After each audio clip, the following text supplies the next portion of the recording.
من بنغازي للجمرك المصري ب 300 دينار بس. انا كنت منزل بوست امبارح وقلت لكم استنوا الفيديو ده. عم صالح بينزل من بنغازي لغاية الجمرك المصري ب 300 دينار بس، فيتو وملاكي، ومش هتدفع ولا جنيه في بوابات. اي حد نازل مع عم صالح مش هيدفع ولا جنيه في بوابات. انت بتدفع 300 جنيه سيارة بس، و200 جنيه بتدفعهم انت بايدك مغادرة في الجمرك الليبي. كده كده لو انت نازل مع اي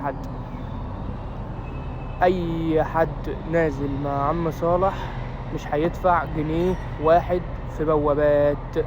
عاوز تروح في اسرع وقت، خايف على دبشك، عاوز تروح في امان من غير بهدلة، مفيش غير عم صالح بامانة وعن تجربة شخصية انا واصحابي كلك.